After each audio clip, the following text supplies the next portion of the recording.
Hey there guys, it's Jesse, and today we're going to run Heroic Halls of Origination. Now you're probably going to wonder, why are you showing us a boss strategy video and starting with trash? Well, it's because the trash in here is some of the hardest in the game, and you have to crowd control it, and a lot of people don't realize that. They think this is like a Wrath dungeon. It is not. The stuff here is just like old school vanilla WoW.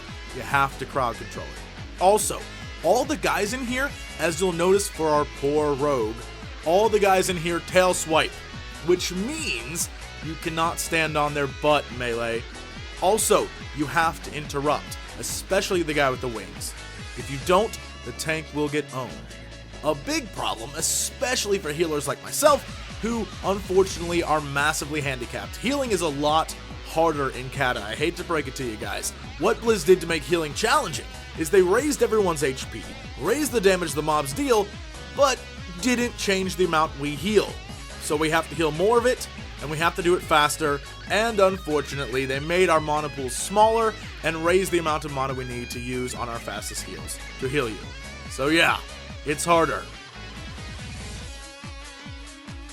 Now the first boss you get to is a strict mechanic fight, the Temple Guardian. The way it works is simple. The first phase, as you can see, he does this thing called Divine Reckoning, which puts this little yellow debuff on you that makes you, and anyone 15 yards from you, heal him for around 42k life after 8 seconds, so stay spread apart. He also does, as you saw, a Starfire thing which shoots down a blue beam that does enough damage over time that you're going to want to stay out of it. When phase 2 begins, a giant yellow shield will surround him in which you cannot hurt him. The way it works is that down below, just like in normal, there are 2 levers you have to pull. As you can see, the snakes down there will attack you, so we have our hunter and our warlock using their pets to pull the snakes off of them. Why? Because the snakes interrupt you in heroic mode, and it makes this part really hard. We had many a death before we got that figured out perfectly. Once it's done, he switches back into phase 1, and you can easily fight him down again. This phase is not difficult at all. The hardest thing, as you can see, is getting rid of those damn snakes because they hit really hard. Ridiculously so. And from a healing perspective, phase 1 is not that hard to heal through. In fact, most of the damage you see is me playing catch up from all the damage people took from all those damn snakes. Eventually, just as everyone gets healed back up, he goes back in the middle and unloads his shield ability again, which means the 2 guys we appointed to go back down to the bottom, our hunter and warlock, now must use their pets to defend themselves while they go and hit the switch. You can see them doing that right there. Phase transitions are hard here, because not only do you have to keep the tank up while he's on the boss, but you also have to keep the 2 guys who risk their lives down the lever alive from all those damn snakes. Totally blew it and was healing the tank and let one of our guys die. Sorry, Warlock. And if you look closely, what you'll notice, what's causing all the chaos and damage isn't the boss. It's the leftover snakes, which are running around dealing damage to myself and the tank, who is taking a ton of damage now from all sorts of different things. But once the snakes are dead, it becomes only a matter of time before he is easily defeated.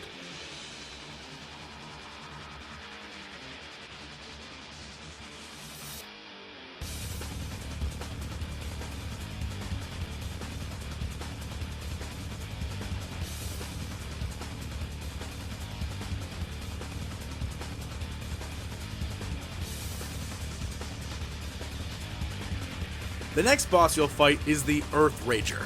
He's like the gunship battle of this dungeon. You have to really try hard to screw this guy up. The first thing you should do, as you can see with us here, is grab a camel for yourself. Not only does it allow you to run around and cast at the same time, but it also takes a hit for you if you take a lot of damage on, say, one of his abilities later on, which we'll talk about. And so right off the bat, he throws out fireballs that do roughly 5,000 to 8,000 damage apiece.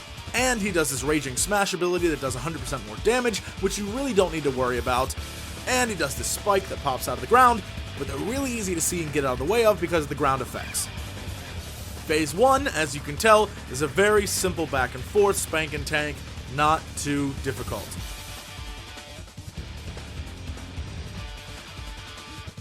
At about half life, he fake dies, and all these scarabs and skeletons pop out of the ground. This is a simple pull them all together, AoE them down. As you can see, very quickly killed almost all of them. The only thing you need to avoid here is the tornado and the quicksand, which you probably shouldn't be standing in. After everything's dead, he pops back up and you can finish him off. He does the exact same abilities as before, no different, very, very simple boss. The key is staying on your camel, and you'll see why here in a second.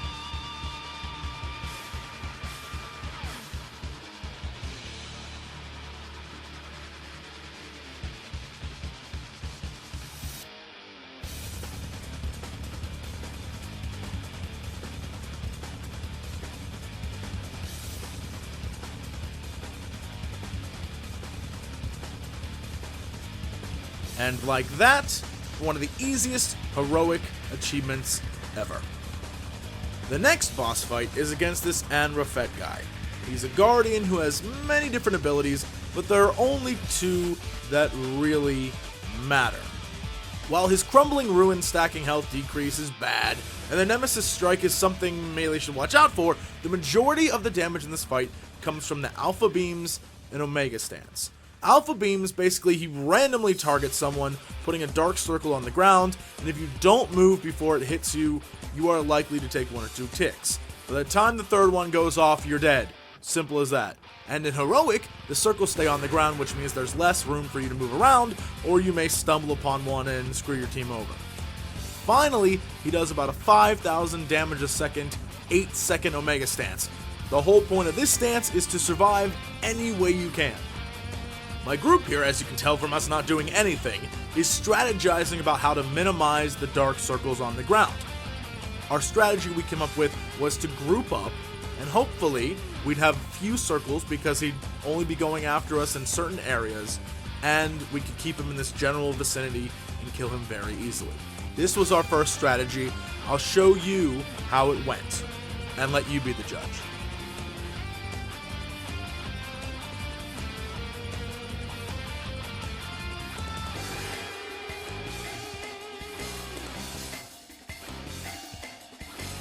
So far, so good. The dark circles are minimized into one little tiny area. Not too shabby. But we suddenly have a massive breakdown when it comes to Omega Stance, because now I have to heal everyone back up, plus those who are all grouped together all take damage, so it's a catch-up race.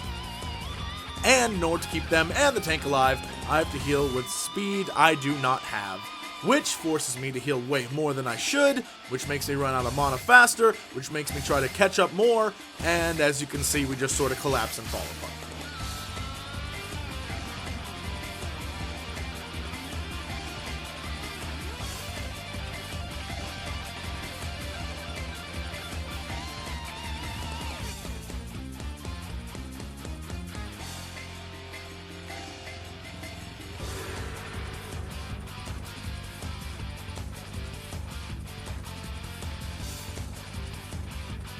Now when we come back, we have a totally different strategy that involves doing the exact opposite. We're not going to stick together, we're going to spread apart, and in fact, we're going to be moving almost the entire time. Every time he announces he's going to do his Alpha Beam, we all start running. It doesn't matter where, just run. Chances are you won't get hit. And as you can see, this crazy strategy of just constantly moving actually works really well, so much that I barely have to heal anybody. Just check this out, it's pretty cool.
And so after our victory, we move on so we can go back to the top floor to kill the last 4 bosses.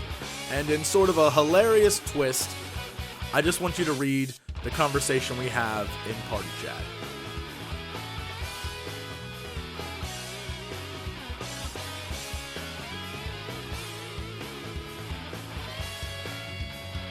That makes me laugh every time I see that. This is a long dungeon.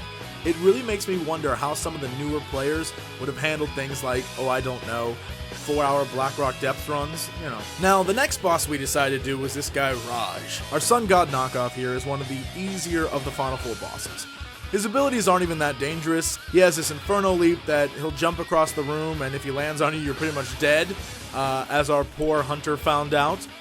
But it makes such a massively large ground effect that, now that you've seen it, it should not be hard for you to miss in the future.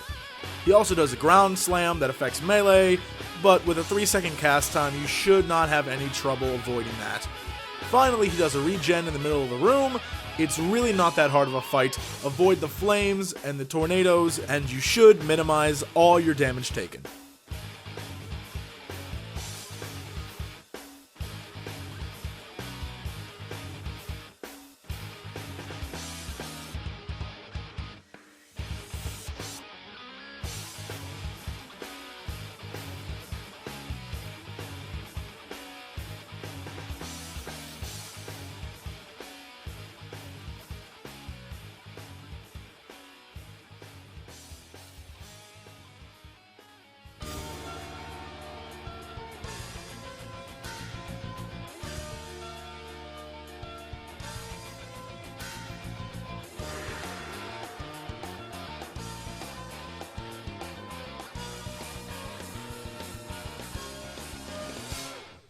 The next boss we decided to do is this Magic Construct Isoset.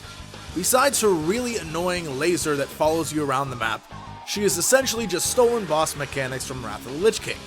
One comes straight out of TOC, in which you have to turn away in order to not be blinded like an idiot, and the other is similar to the Iron Council in Ulduar, where once she splits into 3 people, if you kill one, she loses one of her abilities and becomes basically an easier boss. This is a very simple fight, and the longer you last, the easier it becomes.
The next boss we decided to take on was this Amune guy.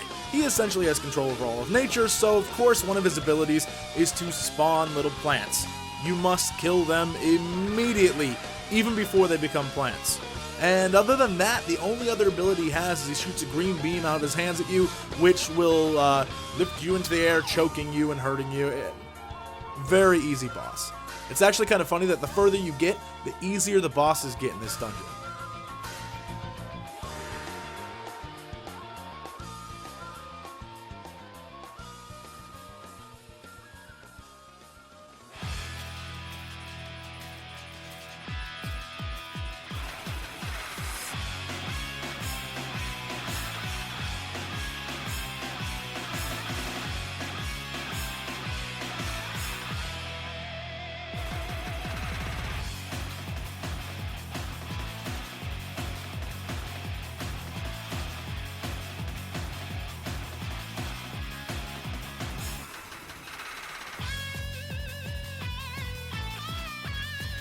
Now, the last construct we visited was Satesh. the Construct of Destruction. The way this guy works is that he has no aggro. You cannot hold it, don't even try. The tank's #1 responsibility is to simply kite the adds. He'll do a few different little abilities. The most important one you need to watch out for is the Chaos Bolt, which he shoots this slowly moving black bolt at you. You just have to get out of the way because it does a lot of damage. Think of it like the second to last boss in Ulduar. The other thing he does is unleash these little orbs on the ground around him in melee range. You just want to get out of that. The biggest problem with this fight is that he opens portals just like in normal mode, and guys come out of it, which you have to kite around the room. The issue is you have to close the portals like the second boss in TOGC, or more guys keep coming out of them, which is bad news for you. If you can successfully dodge his abilities, kite around the adds, and close the portals, this becomes a very simple fight.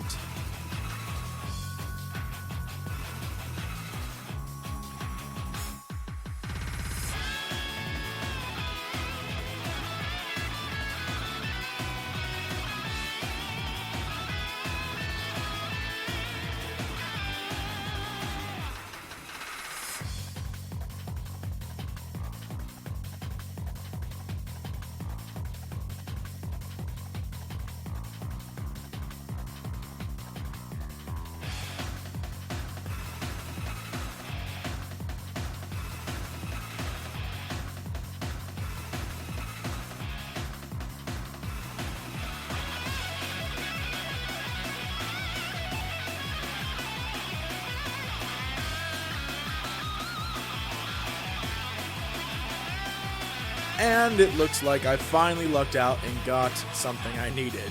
So, good run, thank you guys for watching, and as with all my videos, to be continued.